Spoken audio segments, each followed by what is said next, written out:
What's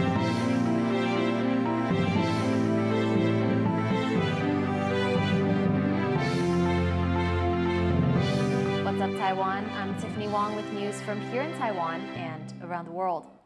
Today marks 1 month since Typhoon Danasa's high winds and heavy rains wrecked parts of Taiwan's south, followed by a storm front that drenched the region over the last week. Now, as the rain begins to let up and the floodwaters recede, locals there are picking up the pace of recovery. Our reporter Irene Lin has been following recovery efforts in Tainan and joins us live. Irene, how are people doing over there?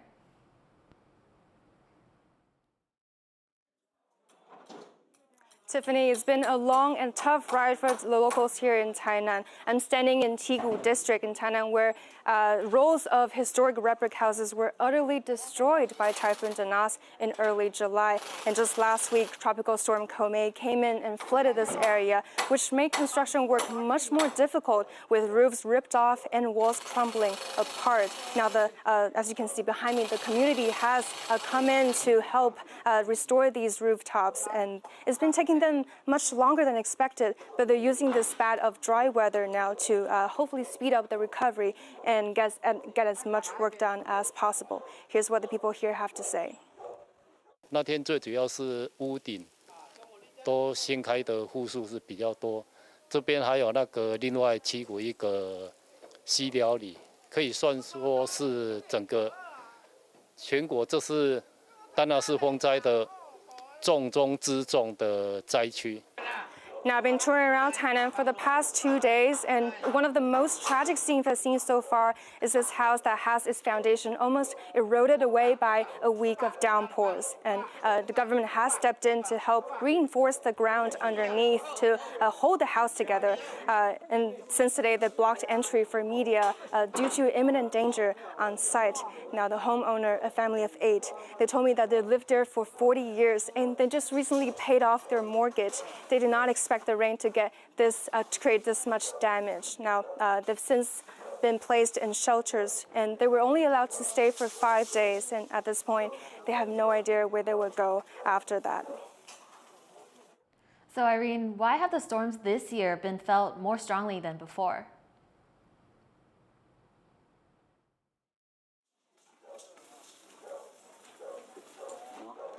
Now, mind you that most people in southern Taiwan have never had to deal with a typhoon that's hitting them directly without passing through the central mountain range, which weakens the storm systems. And not to mention 2 big storms in a month. Now, one pomelo farmer here told me that this year's storms were the worst he's ever seen, and he's lost 80% of this year's harvest to the typhoon. And he told me that they were able to clean up the fallen fruit before the latest flooding.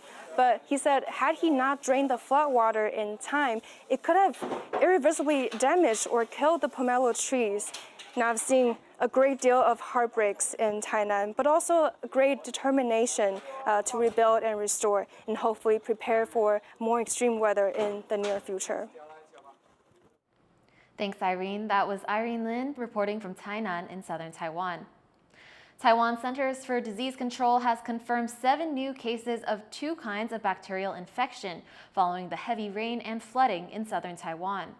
Officials say there have been 3 new cases of melioidosis and 4 new cases of leptospirosis since last week's unprecedented rainfall. Both deadly infections are caused by contact or inhalation near contaminated water or mud. Of these 7 new cases, 6 had contact with floodwaters. The CDC is warning older adults and those with weakened immune systems to wear rain boots and masks when doing storm cleanup. This brings the total confirmed cases of melioidosis in 2025 to 35, including 2 deaths. It's the 3rd highest ever for this time of year. 3 people have been detained and are being investigated for allegedly stealing trade secrets from Taiwan's chip giant TSMC. Neither TSMC nor prosecutors would comment on which technologies were at risk, but some local experts say it may be related to semiconductor yields. 比较关键的是，它会不会去改善对手的良率？因为现在我们主要的对手其实并不是它没有先进制程，而是它先进制程良率太差，长期来讲对台积电的影响就会比较深远一点。In a statement, TSMC said it detected unauthorized activities during routine monitoring, leading to the discovery of potential trade secret leaks, and that it was able to catch the activity early. The company added it could not comment on ongoing legal proceedings. The Taiwan High Prosecutor's Office said the 3 people are suspected of violating the National Security Act, which creates protections for national core technologies. For more on what this could mean for the semiconductor and AI industries in Taiwan and globally, reporter Chris Gorin spoke to tech industry analyst Dave Nicholson of the Futurum Group. So, Dave, I just want to start by getting your initial reaction to the case. What do you think about it? Shocking, surprising, while at the same time, if anyone had asked probably you or myself, is something like this likely to happen, we would have said, oh yeah, of course, of course. I think it'll be really interesting as details emerge. Yeah, so neither the prosecutors nor TSMC has said publicly which technology was at risk of being stolen here. But do you have any ideas about what you think might have been the tech that is at risk here? Well, we would assume that the most valuable technology would be the most likely to target.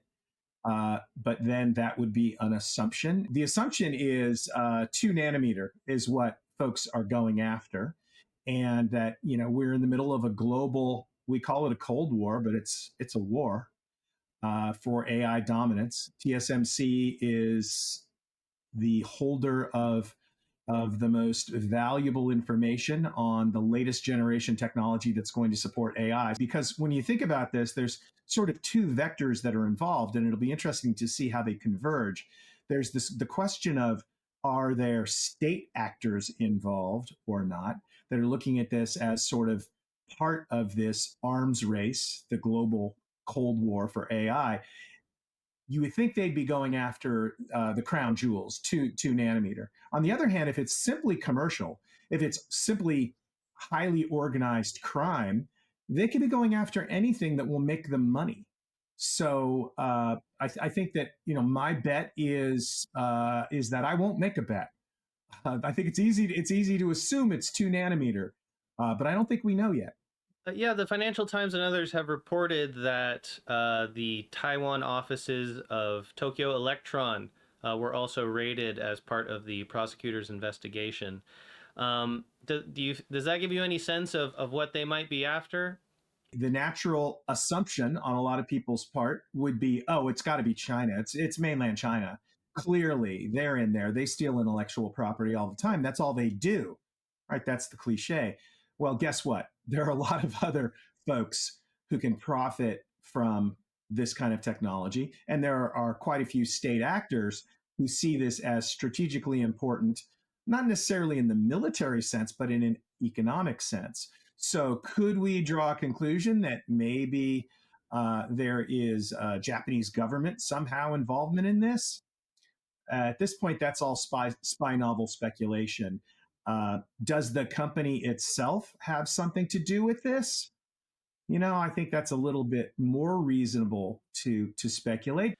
Do you think this is going to lead to a big wave of, heightened security procedures at hardware and software companies? It should. Yeah, I hope so.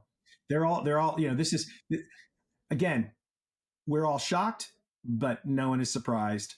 And yeah, I would say that if I am the CISO, Chief Information Security Officer in a company, I'm probably not getting a lot of sleep tonight. I'm probably going to be up early tomorrow morning, and it's it's drill time, it's audit time. That was Dave Nicholson of the Futurum Group.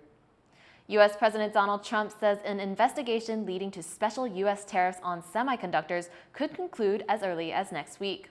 The tariffs would be issued under a law known as Section 232. They would be separate from the 20% reciprocal tariffs on most Taiwanese goods announced last week. Trump also said that TSMC would invest $300 billion in its facilities in the U.S. state of Arizona, nearly double their initial pledge of $165 billion in March. TSMC declined to comment to TaiwanPlus about Trump's remarks. Taiwan's economy ministry says it's reviewing new regulations banning indirect imports of Chinese cars. That's after reports that Chinese EV manufacturer BYD plans to enter Taiwan's auto market by assembling vehicles in Thailand and selling through a local Taiwanese agent. Direct imports of Chinese cars are currently banned in Taiwan, and vehicles with Chinese components must meet strict localization guidelines.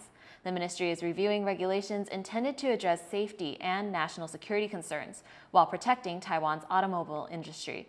It expects to announce the new rules by the end of the year. For the first time, Taiwanese representatives are joining memorial services for the atomic bombings of Hiroshima and Nagasaki. The bombings 80 years ago ushered in the atomic age and sped up the fall of the Japanese Empire, bringing an end to Japan's colonial rule in Taiwan.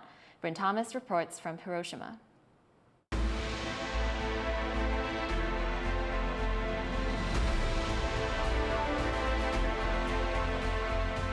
At 2:45 in the morning, August 6, 1945, Colonel Tibbets takes the Enola Gay down the runway into the air, beginning the 6.5-hour flight to Japan. The Enola Gay begins the bomb run. The bomb is dropped. 80 years ago, at about 8:15 in the morning, the people of Hiroshima saw a blinding flash in the sky. An atomic bomb dropped by the United States exploded about 600 meters above where I'm standing right now.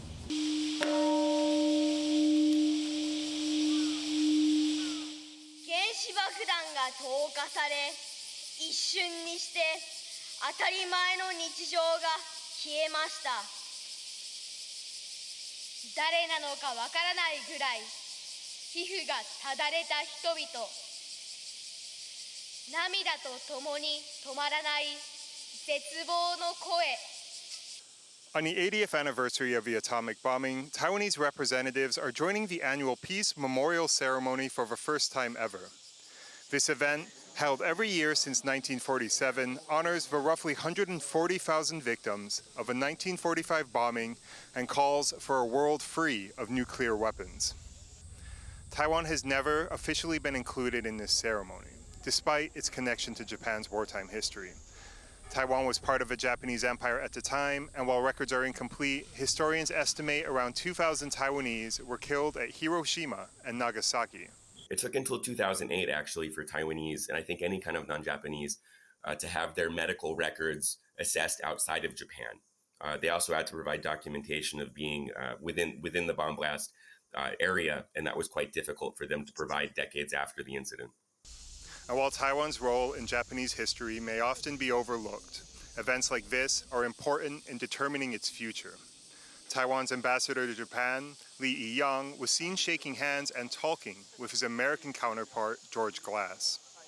And still, while Taiwan's presence here is significant, the somber processions are a reminder that nuclear war leaves no nation untouched. 核軍縮をめぐる国際社会の分断は深まり、現下の安全保障環境は一層厳しさを増しています。 80 years later, Taiwan's presence at this ceremony reflects a broader truth, that the impact of Hiroshima spans generations and crosses borders. Even today, nuclear weapons remain at the center of global tensions, with world leaders, including US President Donald Trump, invoking them in threats just days ago. For people gathered here, that's exactly why this ceremony still matters. Ryan Wu, Jeffrey Chen, and Bryn Thomas in Hiroshima for TaiwanPlus. Thank you for watching What's Up Taiwan. You can visit the TaiwanPlus website or follow our social media for more stories from Taiwan and around the world. Finally, check out the greatest gathering of trains in the UK, which marks 200 years since the first passenger railway trip. I'm Tiffany Wong. Take care and see you next time.